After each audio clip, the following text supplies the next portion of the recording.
So my question though, I have a talk tomorrow and it required me to send the presentation way in advance so they could queue it up on the main stage. And at the time, it's a newer talk. It's a talk I don't do often.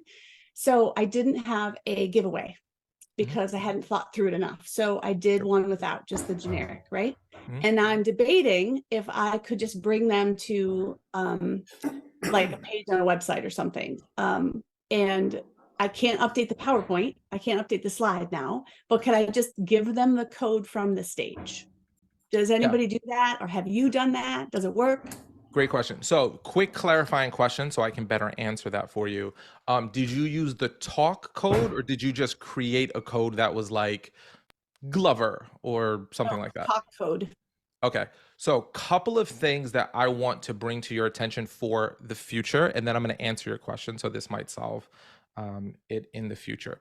So we've made an update on the way that our system works. So when you create a code now, so let's say, for example, you might notice for those of you who are OG members that this looks a little bit different. Yep. One of the things that we did is make giving a giveaway optional.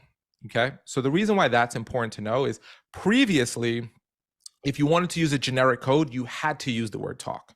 We still keep talk in your system in case you're a brand new user and you're freaking out because you got to talk in 20 minutes and you don't know what to do. You just need to download a slide. But in the future, you could create like a code that says, give me that, whatever, right? And whatever your code, I'm sure you want to do that, right? So you name it, whatever you want to name it.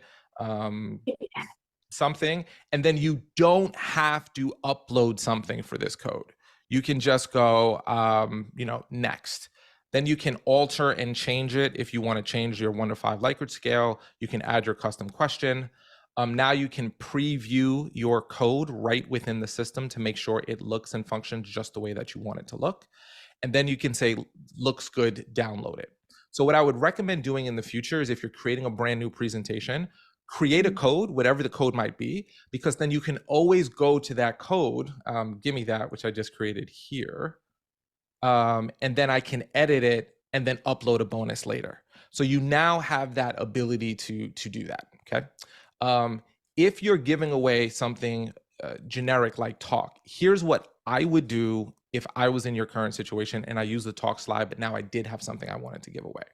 What I would do is say, hey, everyone, go ahead and give me your feedback. And after this session's over, I'm going to email you whatever the blitty blue is, right? So say, I'll email it to you. And then what I would do is I would simply go to your My Leads section right here. And then if you go to your email opt-ins, you're going to see everyone from tomorrow's talk, right? So I would just click on all those, download those, and then say, hey, thanks so much for, attending my session at the really cool thing. Here's the thing that I promised you, check it out. So it's a little bit more manual, but you don't have to make any big changes or do anything. You just keep it simple, easy peasy, and say, I'll email it to you afterwards. Why I'm here, man. You've got my back. I so appreciate it. Okay, that's all I'm here for. I will sit and listen for a while and then I'm going to bow out so I can rehearse again.